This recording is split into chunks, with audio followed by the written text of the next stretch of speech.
আসসালামু আলাইকুম সুপ্রিয় শিক্ষার্থীবৃন্দ, আমি আজ উপস্থিত হয়েছি এমএ শ্রেণীর ৫০০৭ নম্বর কোর্স এটি পড়াবো বলে। তোমাদের সবাইকে ঈদ উত্তর শুভেচ্ছা। আশা করি সবাই ভালো আছো, যে যেখানে আছো সুস্থ স্বাভাবিক আছো। তো আজ আমরা পড়ব আমরা পড়ছিলাম বিদ্যাসাগরের অনুবাদকৃত একটি রচনা, উপাখ্যান শকুন্তলা। তো শুরুতেই বলছি যে রামেন্দ্র সুন্দর ত্রিবেদীর একটি উক্তি দিয়ে আমরা শুরু করতে চাচ্ছি। বিদ্যাসাগর সম্পর্কে তিনি বলেছেন যে ঈশ্বরচন্দ্র বিদ্যাসাগর এত বড় ও আমরা এত ছোট, তিনি এত সোজা ও আমরা এত বাঁকা, যে তাহার নাম গ্রহণ আমাদের পক্ষে বিষম আস্পর্ধার কথা বলিয়া বিবেচিত হইতে পারে। কর্মের সফলতা বিফলতা দিয়ে তার কীর্তি আসলে পরিমাপ করা যায় না। আসলে মনুষ্যত্ব হলো একটা হীরক, মানে হীরার মতন, যেটা দুটি আসলে চারদিকে ছড়িয়ে পড়ে। আর বিদ্যাসাগরের মনুষ্যত্ব তার চরিত্রের আসলে প্রধান বৈশিষ্ট্য। আর তার কীর্তি, গৌরব, খ্যাতি, প্রতিপত্তি সবই তার মনুষ্যত্বকে করেছে চারদিক থেকে ঠিক আলো কণার মতো ছড়িয়ে দিচ্ছে। মানে হীরকখণ্ড যদি একটা বিষয় হয়, তাহলে তার চারদিকে যেমন দ্যুতি ছড়িয়ে যায়, সেই বিষয়গুলো হলো তার কীর্তি, গৌরব আর খ্যাতি, প্রতিপত্তিকে বলা হয়েছে। যাই হোক, বিদ্যাসাগরকে সেই যুগে আমরা যখন বিদ্যাসাগরের জীবনী পড়েছিলাম, জেনেছিলাম যে সবাই সমালোচনা করতো যে উনি মৌলিক কোনো সাহিত্যিক না, উনি মূলত আসলে পাঠ্যপুস্তকই রচনা করেছেন। এই কথা ঠিক যে পাঠ্যপুস্তকের চাহিদা ছিল, সেজন্য ওনাকে কাজটা করতে হয়েছিল, কিন্তু তার কৃতিত্বকে ছোট করে দেখা কিছু নাই। ভাষা সাহিত্যের গঠনকালে আসলে যে অনুবাদ, এবং উনি অনুবাদ করেছিলেন অনেক বেশি, যে কোনো ভাষার গঠনের সময় অনুবাদকৃত সাহিত্যে কিন্তু একটা যথেষ্ট মূল্য আছে, কারণ অন্যান্য ভাষার ক্ষেত্রেও তাই হয়েছিল। তো উন্নত ভাবনার অনুষঙ্গে জাতীয় চিন্তা, সমৃদ্ধ পুষ্টির পথ তাতে মুক্ত হয় যখন অন্য ভাষার সাহিত্য অনুদিত হয়। ঈশ্বরচন্দ্র একাধারে ইংরেজি ও সংস্কৃত ভাষা থেকে উনি সার্থকভাবে অনুবাদ করেছিলেন। এটা হলো জাতীয় চেতনাকে বহির্জগতের সঙ্গে একটা যুক্ত করা। শুধু যে যুক্ত করেছেন তাই না, নবজাগ্রত ঐতিহ্যের প্রতিও করেছিলেন অনেক সম্পৃক্ত। মানে অন্য দেশের সাহিত্যকে অনুদিত করে আমরা সেই সব দেশের সাহিত্যের সঙ্গে পরিচিত যেমন হতে পারছিলাম, আমাদের দেশীয় ঐতিহ্যের প্রতিও আমরা ততটাই সম্পৃক্ত হতে পারছিলাম। তো এই জন্যই তার অনুদিত গ্রন্থগুলো কিন্তু অনেক ক্ষেত্রেই মৌলিকতার চেয়েও অনেক বেশি উজ্জ্বল। হ্যাঁ, মৌলিক গ্রন্থের মতো এই জন্য অনেক বেশি আকর্ষণীয়। আমরা যে শকুন্তলা পড়লে কিন্তু কখনোই মনে হবে না যে এটা অনুদিত গ্রন্থ, বরং এটার উৎকর্ষ যে অন্য আমরা যখন অন্য অনুবাদ করা গ্রন্থ পড়ি, সাধারণত আক্ষরিক অনুবাদ হয়, কিন্তু বিদ্যাসাগর সেই বিষয়টা অনুসরণ করেননি। ওনার অনুবাদের ধারাটাই ভিন্ন। আমরা ওনার অনুবাদকৃত রচনাগুলো পড়লেই বুঝতে পারবো। বিদ্যাসাগরের প্রথম গ্রন্থ আমরা জানি যে বেতাল পঞ্চবিংশতি 1847 সালে প্রকাশিত হয়েছিল। এটাও অনুদিত। তার আগেও ওনার একটা গ্রন্থ ছিল বাসুদেব চরিত। এটি ভাগবতের কৃষ্ণলীলার অংশ থেকে অনুদিত, কিন্তু এটা প্রকাশিত হয়নি কোনো কারণে, এমনকি এটার পাণ্ডুলিপিও নষ্ট হয়ে গেছে।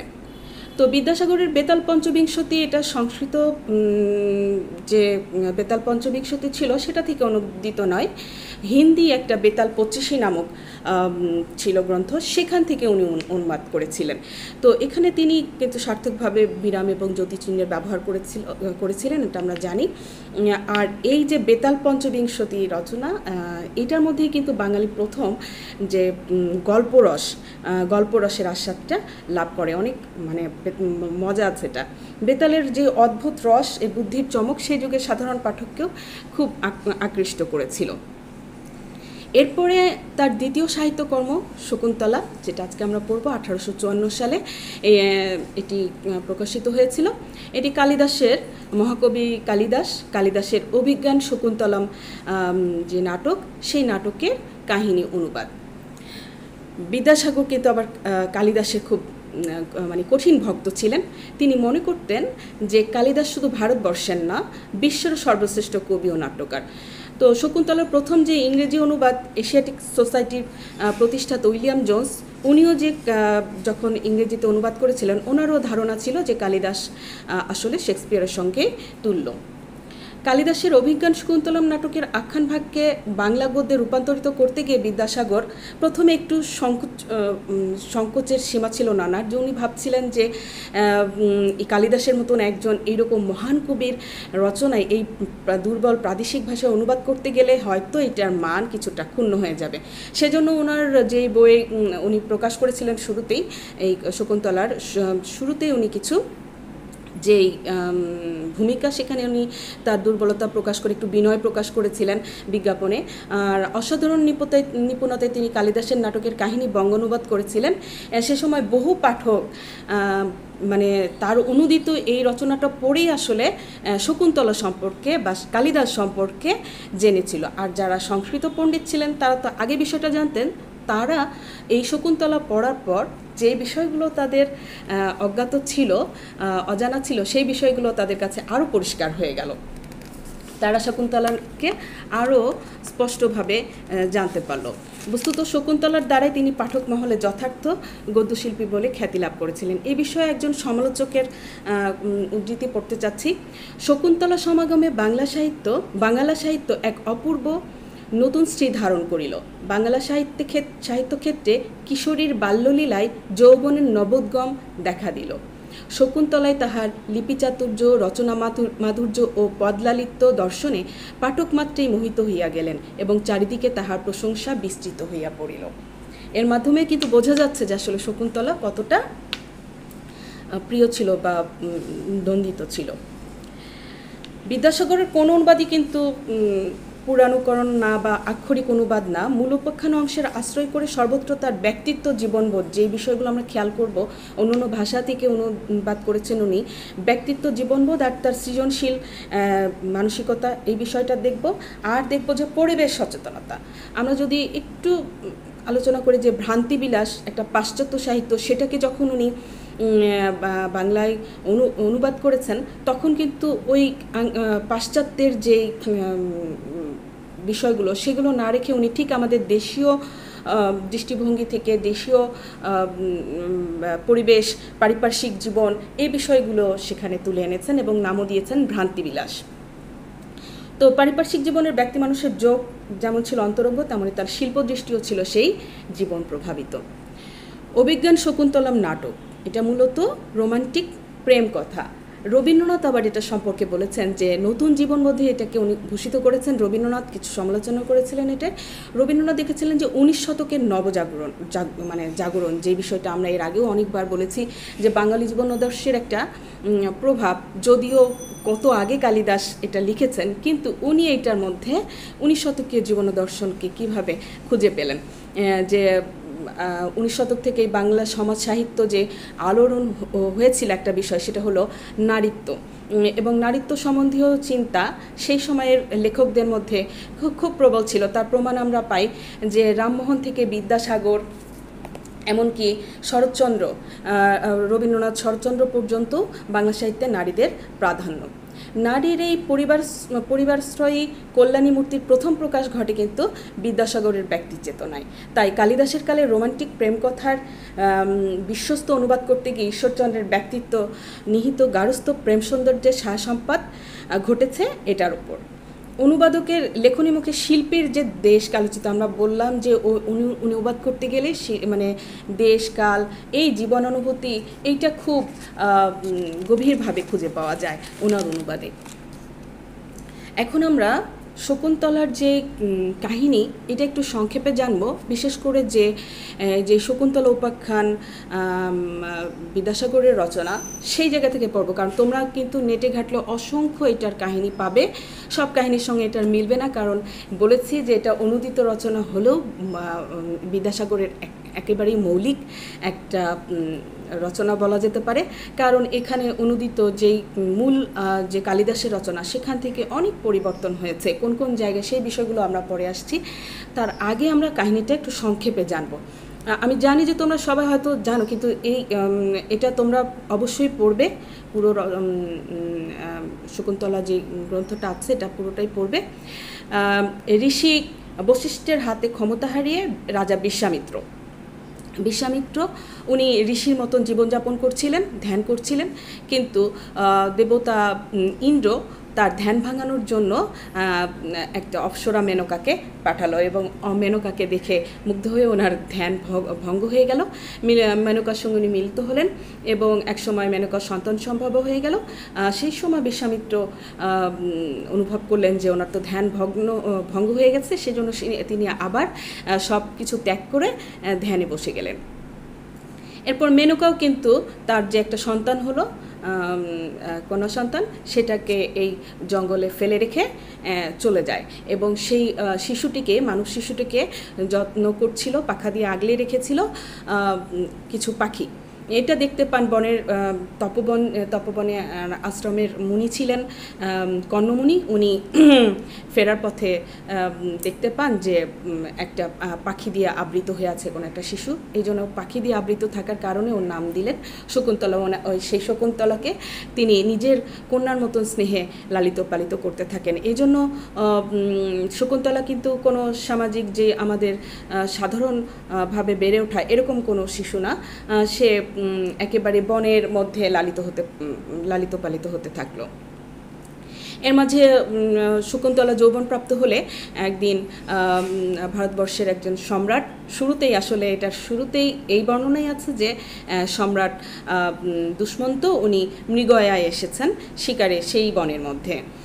তো হরিণ শিশুকে উনি মানে শিকারের জন্য তৈরি হচ্ছিলেন, কিন্তু সেই হরিণটা পালিয়ে সেই আশ্রমের মধ্যে আশ্রয় নেয়, এবং সেখানে আশ্রমের দুজন তপস্বী তাকে বলে যে এটা আশ্রমের হরিণ, একে বধ করা যাবে না।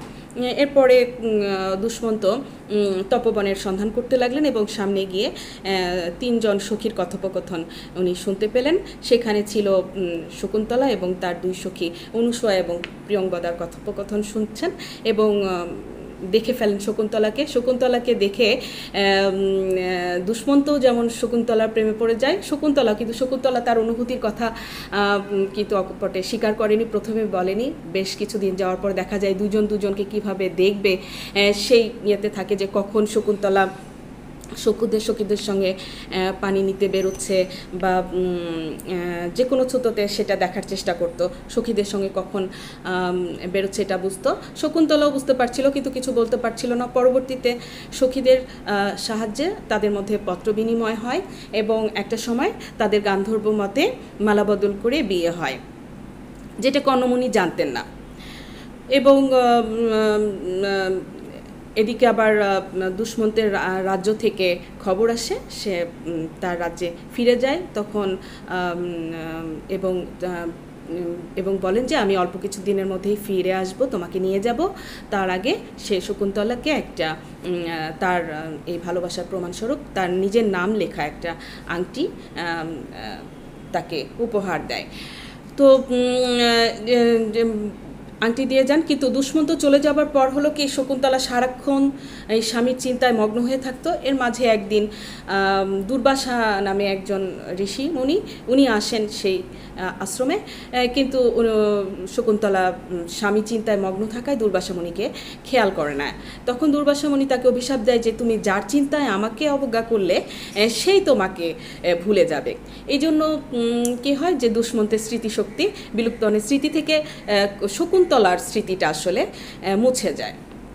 তো এর মাঝে আবার কী হয়, শকুন্তলা সন্তান সম্ভব হয়ে যায় এবং কর্ণমুনি সব কিছু জানতে পারেন, এবং শেষ পর্যন্ত কর্ণমুনি বলেন যে হ্যাঁ যথার্থ লোকের সঙ্গেই তো তোমার বিয়ে হয়েছে, জানাওনি তাতে কী হয়েছে, কিন্তু উনি সব কিছু তৈরি করে দিলেন যে তুমি পতির কাছে মানে স্বামীর কাছে ফিরে যাও, তার আয়োজন করলেন। তো তার সঙ্গে গৌতমী পিসিকে দিলেন, গৌতমী পিসিকে দেওয়ার পরে এবং আরও কয়েকজন তপস্বী ছিল তারাও ওর সঙ্গে গিয়েছিল।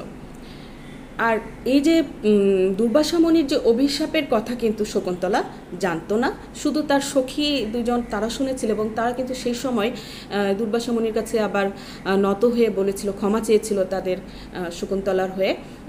শেষ পর্যন্ত উনি আর ওনার অভিশাপটা ফিরিয়ে নেননি, শুধু বলেছিলেন যে যদি কোনো অভিজ্ঞান মানে কোনো নিদর্শন যদি শকুন্তলা দেখাতে পারে তাহলেই তার স্বামীর স্মৃতি ফিরবে।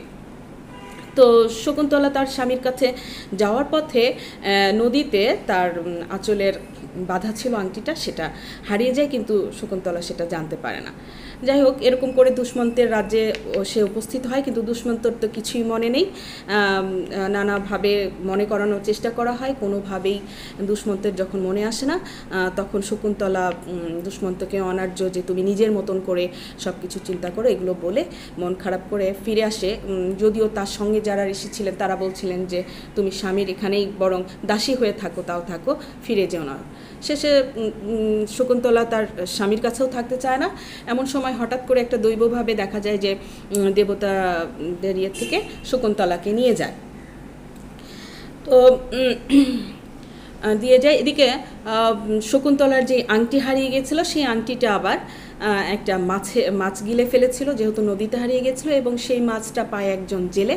সেই জেলে মাছটা কাটার পরে মাছের পেটে যখন আংটিটা পায় এবং সেখানে দুষ্মন্তের নাম লেখা ছিল, সেজন্য সেটা নিয়ে পরবর্তীতে বিক্রি করতে গেলে ধরা পড়ে যায়, এই জন্য রাজার কাছে উপস্থিত হয়। তখন দুষ্মন্তের এই আংটিটা দেখে আবার সব স্মৃতি মনে পড়ে যায়। তখন সে মনে করে যে শকুন্তলার সঙ্গে সে কী ব্যবহারটা করেছে, এর জন্য সে খুবই অনুতপ্ত হতে থাকে এবং খুঁজতে থাকে শকুন্তলাকে। খুঁজতে খুঁজতে অনেক দিন হয়ে যায়, এর মধ্যে পায় না। এর মাঝে দেবরাজ একজন বাহক পাঠিয়ে দুষ্মন্তকে ডেকে পাঠায়। তার রাজ্যের এক দুর্জয় নামক একটা দানব এসেছে, সেই দানব থেকে তাদেরকে রক্ষা করার জন্য। তো রাজা এই দানব জয় করার জন্য কিছুদিন গেলেন এবং দানবদের জয় করেও কিছুদিন ওই দেবলোকে অবস্থান করলেন। এরকম সময় উনি একটা মানব শিশুকে দেখতে পান যে সিংহের সঙ্গে খেলা করছে এবং খুবই সিংহকে ত্যক্ত বিরক্ত করছে। বাচ্চাটা কোনোভাবেই করা যাচ্ছে না, এবং বাচ্চাটাকে দেখেই ওর অনুভূতি অন্যরকম হলো, যে না, এটা তার নিজের সঙ্গে কোনোভাবে তার সম্পর্ক আছে এরকম মনে হচ্ছিল। যাই হোক, সেই অনুভূতিগুলো পড়লে বোঝা যাবে। তো এবং শেষ পর্যন্ত তার সখীদের মাধ্যমে জানতে পারে যে এই বাচ্চাটার যে মা তার নাম শকুন্তলা, এবং শকুন্তলার সঙ্গে একটা সময় দেখা হয় এবং শকুন্তলার সঙ্গে দেখা হওয়ার পর জানতে পারে যে রাজা আসলে ইচ্ছাকৃত তাকে অপমান করেনি, যেহেতু তার এই আংটিটা হারিয়ে গিয়েছিল এই জন্যে, এবং এই যে দুর্বাসা মুনির যে অভিশাপ এই বিষয়গুলো তখন সে জানতে পারে, এই জন্য মেনে নিল আর কি। দুজনকে মেনে নিল এবং তাদের নাম হলো, তাদের যে ছেলে যে সন্তান তার নাম দিয়েছিল হলো ভরত। এই ভরত পরবর্তীকালে পৃথিবীর একটা বিশাল অংশ অধিকার করে নেয়, সেই অংশটার নাম হয় ভারতবর্ষ। তার নাম অনুসারেই আসলে এই অঞ্চলের নাম হয়েছে ভারতবর্ষ। তো বিদ্যাসাগরের যে মূল নাটকের হুবহু নাটকীয় আকারে ইনি কিন্তু পরিবেশন করেনি। নাটকের যা শোভা পায় গদ্য কাহিনীতে আসলে তার প্রয়োজন নাও থাকতে পারে। যে বিষয়গুলো আমরা দেখব, যেহেতু ওটা ছিল নাটক থাকে সাধারণত সংলাপ নির্ভর, এবং নাটকের শুরুতে কিছু দৃশ্যের বর্ণনা থাকে, যেই বিষয়গুলো গল্প বা কাহিনীতে দেওয়ার প্রয়োজন নেই। এই জন্য তিনি ঘটনা বর্ণনায় কোনো ঘটনা বাদ দিয়ে সংক্ষেপ করেছেন। অনেক ঘটনাগুলোকে মানে সংলাপ করলে তো অনেক ডিটেলস থাকে, সেগুলোকে বাদ দিয়ে অনেক সংক্ষেপ করেছেন। এবং যেখানে আদিরসের বর্ণনা ছিল সেইগুলোকে উনি খুবই নিপুণভাবে পরিহার করেছেন। এটা আসলে একটা দেখার বিষয়, মানে খেয়াল করার বিষয় যে আদিরসের বর্ণনাগুলো উনি কীভাবে বর্জন করেছেন। নাটকের যেমন অঙ্ক থাকে, 7টা অঙ্ক ছিল, সেই বিষয়কে খেয়াল রেখে উনি ওনার এই উপাখ্যানকেও 7টি পরিচ্ছেদে বিভক্ত করেছেন। 7টা পরিচ্ছেদ আমরা পাবো। প্রথম অঙ্কে আমি এখন যে 7টা পরিচ্ছেদের কোন কোন জায়গায় একটু পার্থক্য আছে, অল্প কথায় সেই বিষয়গুলো একটু আলোচনা করার চেষ্টা করব। প্রথম অঙ্কে শকুন্তলার দৈহিক বর্ণনা ছিল। যখন ঠিক শকুন্তলাকে দুষ্মন্ত প্রথম আবিষ্কার করে, ঠিক সেই সময় সখীরা শকুন্তলার দেহের কিছু বর্ণনা দিচ্ছিল, যেটার মধ্যে প্রচুর আদিরস ছিল। সেই বিষয়গুলোকে কিন্তু বিদ্যাসাগর অনেক সংযম দেখিয়েছেন, অদ্ভুত পরিমিতি বোধ দিয়ে। এই বোধের পেছনেও কিন্তু কোনো গোড়ামি কাজ করেনি, আছে শালীনতা, যেটা হলো ঊনবিংশ শতাব্দীর আধুনিকতা। এটাকে বলবো যে যেহেতু ঊনবিংশ শতাব্দীর মানুষ ছিলেন, উনি আধুনিক চিন্তা থেকেই ওই অশ্লীল বিষয়গুলোকে পরিহার করেছিলেন। আমি এখান থেকে একটু পড়ছি যে ওই প্রথম যেই অঙ্ক, সেখানে যে প্রথম পরিচ্ছেদে ছিল যেই বিষয়গুলো আমার কাছে উল্লেখযোগ্য মনে হচ্ছে, যে লাইনগুলো, সেই লাইনগুলো একটু তোমরা দেখবে। যে শকুন্তলা সখীর যে রূপলাবণ্য, সেটা দেখে রাজা স্বগোক্তি করছে নিজের, যে ইহারা আশ্রমবাসিনী, ইহারা যেই রূপ, এই রূপ রূপবতী রমণী আমার অন্তপুরেও নাই। মানে আমার রাজ্যেও এইরকম আশ্রমের এই সুন্দরীদের মতন এরকম সুন্দরী নাই। বুঝিলাম আজ উদ্যানলতা সৌন্দর্য গুণে বনলতার নিকট পরাজিত হইল। শকুন্তলাকে দেখে রাজা বলেছেন, এই সেই কর্ণতনয়া শকুন্তলা, মহর্ষি অতি অবিবেচক। যিনি কর্ণকে অবিবেচক বলেছেন, যে এমন শরীরে কেমন করিয়া বলকল পড়াইয়াছেন, অথবা যেমন পূর্ণ শশধর কলঙ্ক সম্পর্কেও সাতিশয় শোভামান হয়, সেই রূপ এই সর্বাঙ্গ সুন্দরী বলকল পরিধান করিয়াও যারপর নয় মনোহরণী হইয়াছেন। মানে এই বর্ণনার মধ্যে দিয়েই কিন্তু শকুন্তলার রূপ সৌন্দর্য সম্পর্কে একটা ধারণা পাওয়া যায়। এরপরে শকুন্তলা তার সখীদের সঙ্গে রাজার কথোপকথন, দুষ্মন্তকে দেখে শকুন্তলার মনে যে প্রেমের সঞ্চার, এই ঘটনাগুলো বর্ণনা ঈশ্বরচন্দ্র মূল নাটককে অনুসরণ করেছেন। শকুন্তলার পরিচয়, তার জন্মবৃত্তান্ত, যেটা আমরা প্রথমেই বললাম, এই বিষয়গুলো কিন্তু এই যে পরিচিত হবার পর তার সখীদের কাছ থেকে দুষ্মন্ত জেনেছেন। সেই বিষয়গুলো ঠিক কালিদাসের যে নাটক সেটার মতোই এইসব মূল নাটক অনুসারে, কিন্তু আবার একেবারে আক্ষরিকও না, ঠিক গল্প বলার মতন করে উনি বলেছেন। শকুন্তলার দ্বিতীয় তৃতীয় পরিচ্ছেদ প্রথম পরিচ্ছেদের নাই মূল নাটকের উপাখ্যান অনুসারে, কিন্তু বাহুল্য ও অশালীনতা বর্জিত। মূল যেই তো মূল নাটকের উপাখ্যান অনুসারে কিন্তু বাহুল্যতা বর্জিত, এবং বিদ্যাসাগরের রচনা নৈপুণ্য, মানে প্রাসঙ্গিক অংশটিকে শকুন্তলাকে লাভ করার জন্য রাজার যে উৎকণ্ঠা, হ্যাঁ, সেইটার কিন্তু অনেক কামার্ত বর্ণনা ছিল। সেগুলোকে উনি কীভাবে গোপন করে অন্যভাবে সেই বর্ণনাগুলো করেছেন, সেই বিষয়গুলো আছে। যে সেখানে কোনো রকম সেই অনুভূতি নাই, যে মানে খুব যে প্রেম কিভাবে হৃদয় থেকে উচ্চারিত হচ্ছে, সেই রকম বর্ণনায় আছে। অভিজ্ঞান শকুন্তলামের তৃতীয় অঙ্কে রাজা এবং শকুন্তলার পরস্পরকে পাবার যে আকাঙ্ক্ষা, তীব্র আকাঙ্ক্ষা, দুজনকে দেখার, এইটা কিন্তু আমরা এই উপাখ্যানটা পড়লে বুঝতে পারবো। উভয় সাক্ষাৎ কথোপকথন, এটার যে আধিক্য ছিল, কিন্তু সেটা এখানে নাই। বিদ্যাসাগরের রচনায় এই অংশটাকে কীভাবে বলা হয়েছে, দুজনের যেই প্রেম, এবং যখন দেখা গেল যে প্রেমে কাতর হয়ে শকুন্তলা খুব রুগ্ন অসুস্থ হয়ে গেছে, এটার কিন্তু অনেক মানে যেই মূল কালিদাসের রচনা, সেখানে অনেক আদিরসের প্রাধান্য ছিল, যেটা বিদ্যাসাগরের রচনায় নাই। এটাকে উনি খুব সংক্ষেপে বলেছেন যে আমাদের দেশে যে এরকম হয় না তো সাধারণত, গ্রীষ্মকালে মানে গরমের আক্রান্ত হয়ে কি ও এরকম অসুস্থ হলো, গ্রীষ্মদর্শী কামিনীগণের এরূপ অবস্থা কোনো মতেই সম্ভাবিত নহে। আর শকুন্তলা পীড়া বিরহ সঞ্জাত একথা বললে শালীনতা ক্ষুণ্ণ হতো না, কিন্তু যতটুকু বললে শকুন্তলার অবস্থা সম্বন্ধে নিশ্চিত জানা সম্ভব, তার বেশি না বলে বিদ্যাসাগর সংযত শিল্পী মনের পরিচয় দিয়েছেন এখানে। বিদ্যাসাগর এরপরে যে পরিচ্ছেদগুলো আছে, চতুর্থ, পঞ্চম, ষষ্ঠ, সপ্তম অঙ্কের যে অংশগুলো আছে, এখানে তিনি অনেকটাই সেগুলোকে বজায় রেখেছেন, কিন্তু একেবারে আক্ষরিক রাখেননি, সেটা বারবারই বলছি। যে ভাষার যে সাবলীল গতি বিদ্যাসাগরের রচনায়, তা আক্ষরিক অনুবাদেই কিন্তু অনুপস্থিত। আক্ষরিক অনুবাদগুলো তোমরা এখনও যদি কোনো বিদেশি লেখকের বই অনুদিত পড়ো, তাহলে দেখবে যে সেই অনুবাদটা কিন্তু খুব সাবলীল হয় না, কিন্তু বিদ্যাসাগরের এটা পড়লে মনে হবে যেন খুব সুন্দর বাংলা ভাষায় লেখা, খুব সাবলীল। সেটাই ওনার কৃতিত্ব। তো শকুন্তলা রচনার মূল উপাখ্যানের গতিকেও ব্যাহত না করে বিদ্যাসাগর তাকে নিজের প্রয়োজন মতন সম্পাদনা করেছেন। শকুন্তলার যেই পতিগৃহে যাবার মানে স্বামী গৃহে যাওয়ার যেই প্রস্তুতির বর্ণনা আছে সেইটা দেখলে কিন্তু আমরা দেখব যে একজন যে আশ্রমবাসিনী কন্যার পতিগৃহে যাত্রা এরকম না, দেখব ঠিক বাঙালি যে মেয়েরা যেভাবে স্বামী গৃহে যায় সেই সময় তার যে অনুভূতিগুলো থাকে, যে আদর যত্নে লালিত কন্যা পিতামাতা গুরুজনকে ছেড়ে যাচ্ছে, তার খেলার সাথীদের ছেড়ে যাচ্ছে, এবং বিদায়বেলায় যেহেতু বনের মধ্যে সে লালিত পালিত হয়েছিল সেখানকার পশু পাখি জীবজন্তু তাদের প্রতি এক ধরনের ভালোবাসা মায়া, সেই অনুভূতিগুলো কিন্তু আমরা এখানে খেয়াল করব।